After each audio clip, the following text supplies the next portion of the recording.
This bat vigilante is like a one-man reign of terror. You don't get to decide what the right thing is. Nobody cares about Clark Kent taking on the Batman. You're damn right.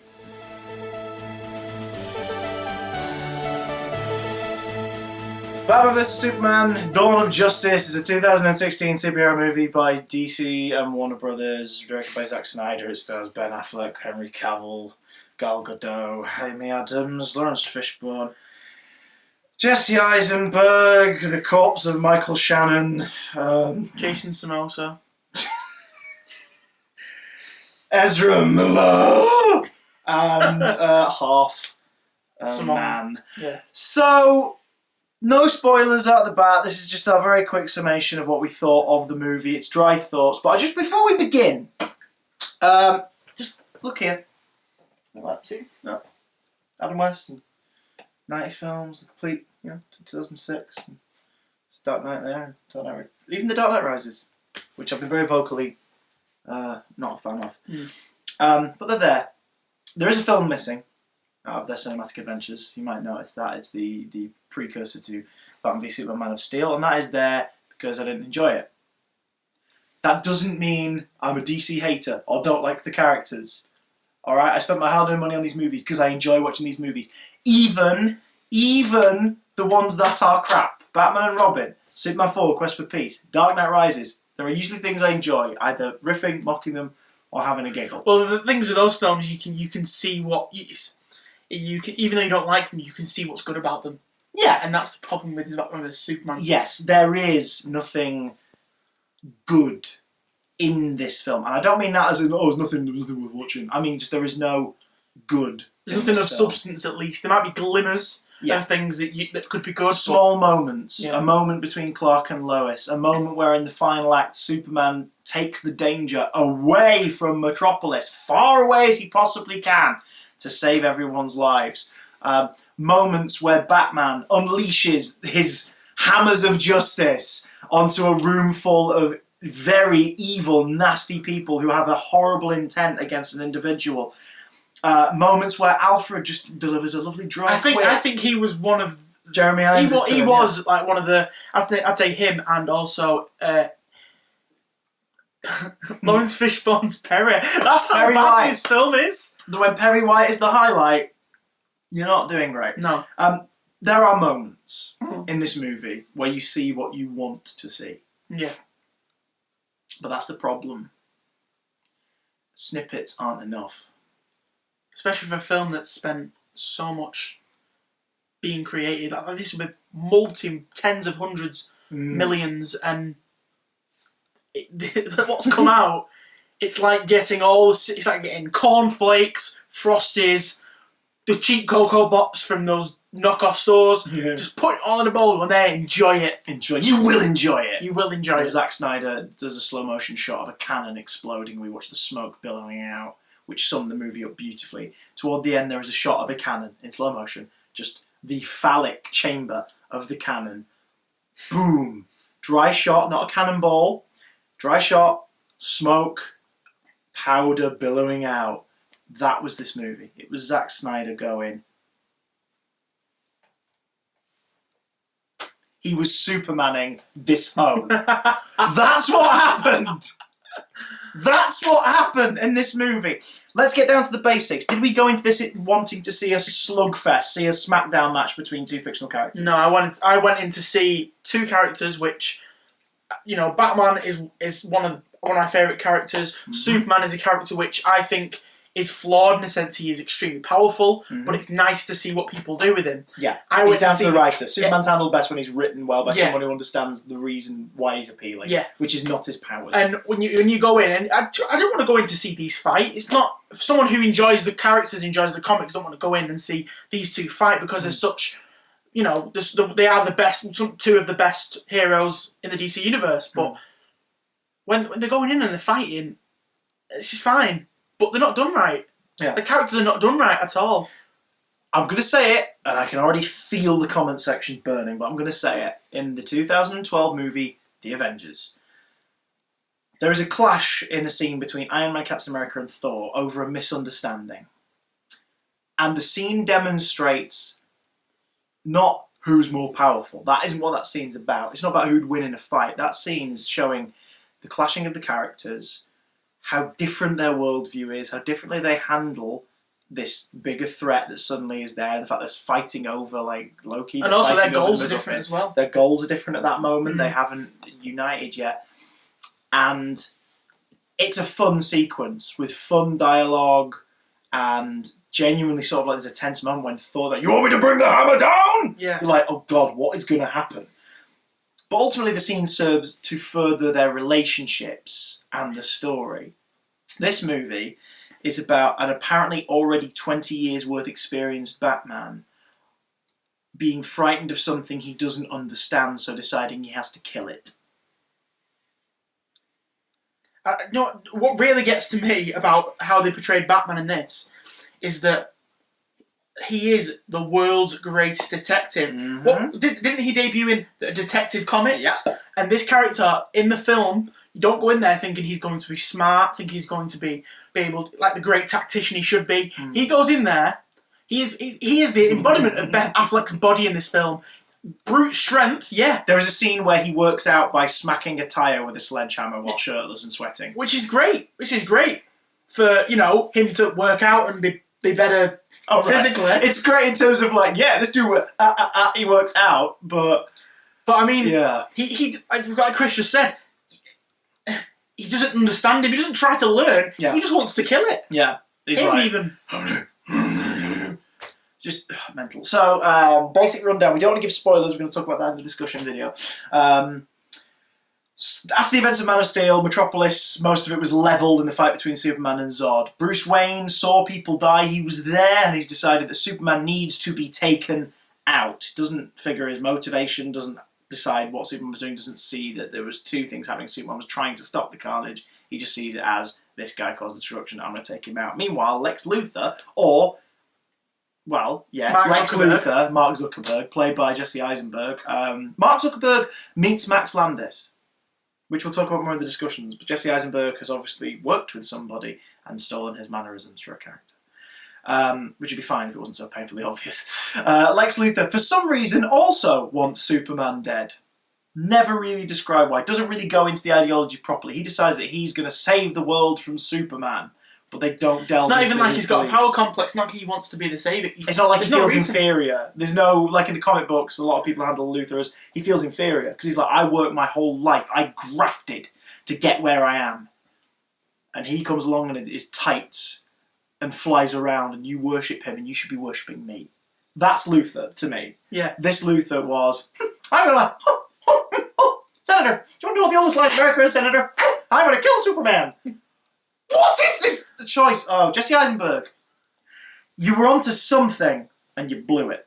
Henry Cavill, if you give this guy a good Superman script and a director who likes Superman, because Snyder, you feel like he doesn't like this character. If you give Henry Cavill a good Superman script and a good director who liked the character, I think we could have a Superman for the ages. I think we could have somebody who, let's face it, you're not going to match Reeve. Brandon Routh did a good job trying to homage Reeve, and he did okay. You're not going to match Reeve. Because Christopher Reeve's he nailed it. He nailed the charm of Clark, the charm of Superman. Well, there's no even in Man of Steel. There's no Clark. Yeah, well, Clark is his name, but Clark Kent reports it as a persona invented in the closing minute of Man of Steel when he shows up to the office and he's like, "Hello, I'm Clark Kent." The only Clark really you see in Man of Steel is him walking around with a beard, all glum. Yeah. In this film, you see glimpses of him with Lois, or just sat, but not enough. Sat in the Daily Planet, just watching TV. That's genuinely all you see of Clark, and then the rest of it's Superman. At no point is he Clark Kent with Lois Lane. He is Kal-El discussing the political side of Superman on the news, like all the politics and the government stuff about Superman on the news with Lois Lane. There's a really awkward moment where they try to, which is in the trailer, where they try to show them flirting, where he climbs into the bath with her and he's fully clothed. And it's just awkwardly shot and it feels weird. And it also is very telling that 15 minutes into the movie, our only female character so far, like of the main cast, is naked in a bathtub. Yeah, I thought that as well. I didn't think it was needed. And not in like a, this is them vulnerable at home kind of way. In a, here's Amy Adams, you can almost see her boobs, everyone. And there's another part This is a kids' movie. This is a movie for the family. Yeah. We've got Happy Meal tie-ins. We've got cereal boxes. We have toys. Boobs on the water. Heroes. showing how unheroic they really are. And in the hitting wrong hands. tires. Affleck is an interesting Batman. I wouldn't agree with the reviews and say that he's the best one. A lot of the reviews say he's the best one. I disagree. I still think we haven't seen comic book Batman on screen, really. But we saw a damn good Bruce Wayne turn into Batman from Christian Bale. We saw an interesting version of Batman with Michael Keaton, who still rings true. In the deleted scenes of Batman Forever, we saw a stronger comic book Batman from Val Kilmer, but not a great performance. I think and Adam West Batman was of his thing. It was of that show and of that movie, and he's great, but he's not, comic book Batman. I think with this Batman, it's more aesthetically that it's pleasing. The costume's nice. Costume's the the best. Batcave. I think the Batcave's one of the best Batcaves you've seen. I think it looks very nice. Did the builders not question it? I think. While they're putting all the cement walls. I also think as well. And also, slight spoiler alert again in the trailer. What's wrong with Wayne Manor? Why don't people like using Wayne Manor? Nolan blows it up in Batman Begins, and then he goes back to it as his sort of ghost in the shell scenario in Dark Knight Rises. And in this one, it's been left alone and it's rotted. Like, it's rotted, and he's living in a penthouse on the lake near it. And instead of doing it up, he just builds a penthouse near a lake. What's wrong with Wayne Manor? It's a great setting. Oh my god, at least we're going to see it in the Lego Batman movie next year, which actually looks like a movie I want to see. We did see the best Batman film, and it was 15 seconds It was a of the teaser Lego trailer. Batman. Yeah, oh god. So let's round it really simply. Lex Luthor wants to destroy Superman for reasons unknown. He decides to pit Batman against him. Batman wants to destroy Superman for the only reason I can fathom, because Zack Snyder read The Dark Knight Returns and decided that was Batman and Superman. And anyone who's read The Dark Knight Returns will tell you it is an excellent piece of work, but it's also a piece of work. Like, the more I think of The Dark Knight Returns, the more I realise I don't love it. Yeah, I think it's strong, I think it's important in the history of comic books, but it is an alternate universe story. It's not Batman. It's not Superman. It's an idea about where these characters could go, but it's not them. Do I think it ruins it? Does it sound a bit hipster to say, because it's loved that much, we don't like it because it's spoiling the characters? I've got to say, when I first read it, I enjoyed it thoroughly. I got it. But the more I've read it, the more it's dismantled. And it's not about a sort of, say, personal kind of standpoint on the characters more than I think it's an Elseworlds tale. And people take it as gospel. And that's the problem. It's a what if. That's the problem. I know these characters are fictional, and ultimately, at the end of the day, it doesn't really matter. But here's the thing. Batman is a nutter driven by justice. Like, he is a psychopath, but ultimately, at the end of the day, he's a scared child who doesn't want any other child to feel that way. That's Batman. So, amongst the madness, amongst the beating up of mental patients in various outfits, he's a good man. Superman is a very good man. Max Landis says it best.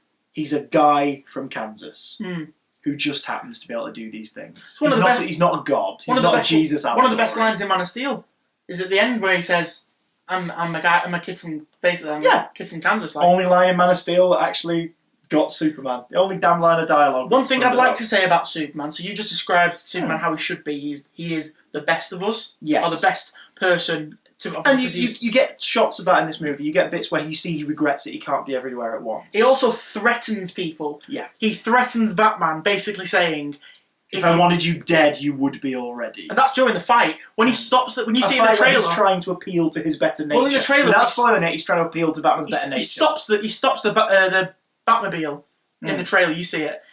He stops it, pulls it open, and his line is, when that light comes on, I don't want to see you again. If you do, I'm going to hurt you. Superman doesn't do that. Superman would not basically threaten someone to say, listen, and can I ask, what was the reason for him to be that hostile to him? That he'd seen some newspaper clippings of someone, that's it? Yeah, Batman at least is like, the building got hit, thousands of people died, I think you're responsible. He should have approached it differently. He should have been like, let's talk. I need to know that you are not the enemy here. But he didn't. He just decided Superman's the enemy. And Superman's thing is, I've just found out something that apparently has been going on for 20 years, but I have only just found out now that I'm working at a newspaper. That there is a Bat vigilante who brands criminals, which I don't know how I feel about that. It's very Frank Miller's Batman, and again, like I say, I enjoy one-offs, but Dark Knight Returns, interesting read, pretty well executed. Dark Knight Strikes Again, no. Batman Year One, All-Star Batman and Robin, I want to vomit. But that's it. It's mishandled. Everything is mishandled in this movie. Cinematography is garish. It's just pacing is chop chop chop chop chop. Oh, we're here now. Oh, we're here now. Oh, we're here now. Oh, we're here now. Story is non-existent, really. Story is non-existent. This story exists to try and set up another movie, and it does it dreadfully. Remember everyone's least favourite part? Again, mentioning Marvel. Don't you throw hate at me, you turds. The bit we all complained about from Age of Ultron was the shoehorned Thor Ragnarok tease, which Joss Whedon, the director, came out afterwards and said, like, yeah, I was made to put that in. Or they would have taken away the stuff with Barton's family and Natasha's flashbacks, which added something to those characters. They, in this movie, take that feeling we all got from the Thor thing of it being shoehorned in, forced in, and they just wrapped it up to 11. And you'll see what it. We'll talk about it in the spoiler discussion, but yeah, shoehorned in. It's just flashing lights, CGI. The action is too frantic. One punch in this movie isn't a punch; it's a punch knock somebody across a football field. I've never seen every punch is like. I've never seen Batman throw people through walls the way he does in this film, and throws people up through floors and stabs someone in the shoulder. Yeah, like full on. Like this guy could bleed out and die. This Batman kills. Yeah, which we'll go into more in the spoilers. This Batman kills, but they don't give enough motivation as to why he may be different or deranged enough to do this. Yeah, I'd like to say there's a hint of it, but they don't talk about it. And unless you like those who've read a bunch of comic books, you're not going to go, oh, that's why. You wouldn't have a clue. So it's not for the fans. It's not for the casual moviegoer. It's certainly not for kids. No. I don't know who this movie is for. Wonder Woman is utilised briefly and kind of poorly. However, some shots do sort of give this sense of... Yeah, personally, I thought... Yeah. Toby, take it away. Yeah, I think when she comes into the final fight... which we've all seen in the second trailer. We've already seen. If you saw the second trailer and thought it spoiled the movie, bingo, it did.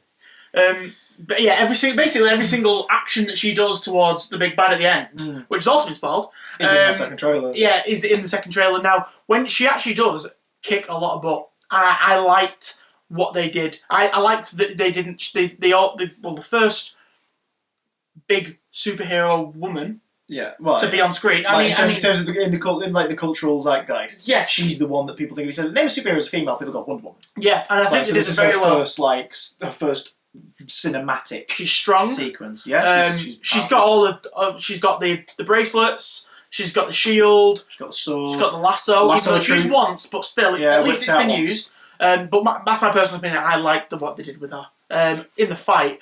Coming up to it, she's just some random chick just walking about, being places for the story's sake. Yeah, it's exactly. She's a MacGuffin. Like even when she shows up, then she's a MacGuffin. Yeah, they've loosely set her up so that they can have someone extra to do the fisticuffs during the final fight. Because I'm not as bowled over by Wonder Woman as Toby is, but I think that's because. By this point, by the time she rocked up, she could have arrived on screen, and all I saw in my head was a shoehorn. I just was like, I got to admit, she had no reason to actually join that fight. She'd met Bruce Wayne twice. Yeah, and then saw what was happening on the news and thought, well. I'll leave this big product placement that's in the film and just go help this fight. Yeah, oh, good lord. By the way, fly with Turkish Airlines. Yeah, fly with Turkish Airlines, by Jove. Don't. Not after this. No. Luthor is poorly handled by Eisenberg. Interesting characters like Scoot McNairy's character. We won't say much about him, but he was... Scoot McNairy's character, interesting... arc cut short quite swiftly. It just I haven't bought Man of Steel. I am not buying Batman v Superman Dawn of Justice. No. Because if I want to watch Batman and feel like I've watched Batman, and if I want to watch Superman, more importantly, because this was his sequel and he's underutilised and not serviced properly. Like we said, there's like must be 3 scenes with actual Clark in it, and the rest of it is just Superman doing his whole. I'm going to say it. His Jesus work. Yeah. The Jesus allegory in this film is so shoehorned in. It is insane. I like to say, with this film, and I mentioned this after walking out, and I thought it when I was watching it. It's quite coincidental that it came out just before Easter. Yeah. And I won't go into too depth, but let's just say the Easter story is quite similar to what happens in the film. Yeah. And it's ridiculous. Yeah. There is definitely an element of sacrifice for the people in this. But if you want to know more about that, or if you've already seen the film and you just want to hear us wax lyrical about it, stick with us. We're going to do a spoiler discussion review, which will be out very soon. What do you give it out of 5? Out of 5 stars, I'm going to give it... I actually had to think about this.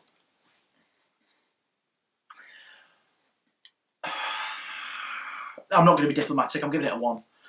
I was going to give it a 2, but I can't think of enough reasons to justify that second star. I'm giving it a 1 star based off of Cavill trying, but not being given enough to play with. Affleck cutting a decent Wayne Batman, and Alfred being a lot of fun, and Perry White being fun. But I'm sorry, guys, 1 star. Why am I apologising? Sick of the apologist reviews. 1 star. I didn't enjoy this movie. It's 2 out of 10. I'm going to give it a 2S. Oh no, a 1 Superman symbol, 2 Batarangs. I think the Batman was alright. I'm giving it a 2. I'm not photoshopping those in. I know. I'm going to give it a 2. Just because I think the cinematography of it was quite pretty at times. Yeah, in terms of like the cityscapes and everything, and shots like that, they make the most. And I can see what it could have been. Set pieces, not so much. Yeah, set but pieces it let it down. And for a film that's, like I said, it's a multi-million-dollar production. If I get 2 out of 5, it's just actually 2 out of 10. It's a 1 star. It's a 1 star. Oh, I could Batman on-star commercials are a better Batman film. Like you've just said, I can't fight for it. I can't go, well, there was this good bit. I genuinely can't think of any good bit of the film. This Kinder toy is better than the movie. We'll see in the spoiler discussion.